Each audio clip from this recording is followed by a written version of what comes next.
السلام علیکم دوستوں، the message media YouTube channel کے ذریعے سے آپ مختلف واقعات جو انتہائی سبق آموز اور دلچسپ ہوتے ہیں سنتے رہتے ہیں اور اس سے حاصل ہونے والے اسباق بھی جانتے رہتے ہیں۔ ایسا ہی ایک واقعہ آج جو ہمارے معاشرے میں پائے جانے والی ایک خطرناک بیماری پر مشتمل ہے۔ انشاءاللہ اس واقعے کے ذریعے سے ایسے تمام افراد جو اس بیماری میں مبتلا ہے ان کے لیے بہت کچھ سیکھنے کو ملے گا۔ چلیے واقعہ سنتے ہیں۔ ایک گاؤں کے ارد گرد بہت زیادہ بندر تھے۔ اس گاؤں میں ایک اجنبی شخص آیا اور اس نے اعلان کروایا کہ وہ گاؤں والوں سے ایک بندر 10 روپے میں خریدے گا۔ دیہات کے لوگ تھے، بہت خوش ہوئے۔ انہوں نے بندر پکڑنا شروع کر دیے۔ اس آدمی نے 1000 بندر 10 روپے کے بدلے میں خریدے۔ اب گاؤں میں بندروں کی تعداد کافی کم ہو چکی تھی۔ چند ایک بندر باقی تھے جنہیں پکڑنا دشوار ہو گیا تھا۔ اس وقت تاجر نے ایک اور اعلان کیا کہ اب وہ بندر 20 روپے میں خریدے گا۔ اس سے دیہاتیوں میں نیا جذبہ پیدا ہوا۔ نیا آفر دیکھ کر امنگیں بڑھنے لگی، ارادے مضبوط ہو گئے اور ایک دفعہ پھر انہوں نے پوری قوت سے بندر پکڑنا شروع کیے۔ چند دن بعد اکا دکا بندر ہی نظر آتے اور اس نئے آئے ہوئے تاجر کے ایک بڑے پنجرے میں تقریباً 1300 بندر جمع ہو چکے تھے۔ جب تاجر نے یہ دیکھا کہ اب بندر جمع ہونا بہت زیادہ کم ہو گئے ہیں اور لوگوں میں سستی محسوس ہو رہی ہے تو اس نے ایک بندر کی قیمت 25 روپے مقرر کی۔ پھر اگلے دن 50 روپے قیمت کر دی۔ اس قیمت میں اس نے صرف 9 بندر خریدے۔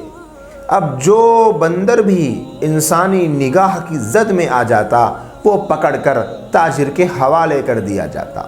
کچھ دن بعد تاجر کسی کام کے سلسلے میں دور دراز شہر چلا گیا اور اس کام کو اس کے اسسٹنٹ کے حوالے کر دیا۔ اب یہ ذمہ داری اسسٹنٹ سنبھالنے لگا۔ اس کی تاجر کی غیر موجودگی میں اس کے اسسٹنٹ نے دیہات کے لوگوں کو جمع کر کے کہا کہ بھائیوں، اس بڑے پنجرے میں تقریباً 1450 بندر ہے، یعنی 1450 بندر جمع ہیں جو ہمارے استاد نے جمع کیے ہیں۔ میں ایسا کرتا ہوں کہ تم سب کو یہ سارے بندر 35 روپے فی بندر کے حساب سے بیچ دیتا ہوں۔ جب وہ آئیں گے شہر سے دیہات کو پہنچیں گے اور انہوں نے ایک بندر کی قیمت 50 روپے لگائی ہے تو تم فی بندر 50 روپے بیچ دینا۔ اس سے تمہارا بہت فائدہ بھی ہو جائے گا کہ تم نے 35 میں خریدا ہے اور 50 میں بیچ دیا ہے۔ دیہاتی بہت خوش ہوئے اور انہوں نے اپنی ساری جمع پونجی خرچ کر کے بندر خرید لیے۔ اس کے بعد انہوں نے کہیں تاجر کو نہیں دیکھا اور نہ اس کے اسسٹنٹ کو دیکھا، بس ہر جگہ بندر ہی بندر تھے۔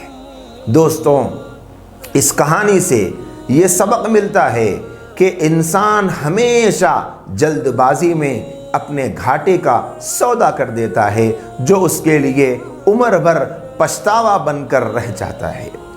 دنیا میں آپ دیکھتے ہیں کتنے لوگ ہیں جو لالچ کے سبب، جو حرص کے سبب، جو بدنیتی کے سبب، جلد بازی کے سبب فیصلے کر دیتے ہیں اور بعد میں پچھتاتے ہیں۔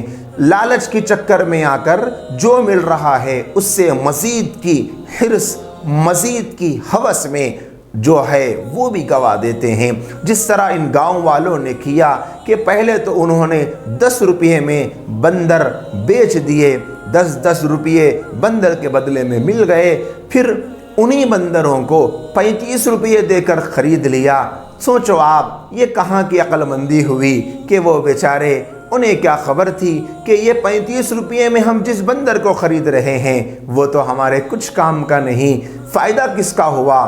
وہ عقل مند تاجر جس نے دھوکہ دے کر انہیں بیوقوف بنایا ہے، اور یہ جو لوگ تھے یہ لوگ بیوقوف بن گئے۔ انہیں بیوقوف کیوں بننا پڑا؟ انہوں نے کیا غلطی کی؟ ان کے اندر لالچ تھی، حرص تھی اور وہ طمع کا شکار ہو چکے تھے۔ اسی لیے تو قرآن بھی کہتا ہے وَكَانَ الْإِنسَانُ عَجُولًا، انسان بڑا جلد باز ہے۔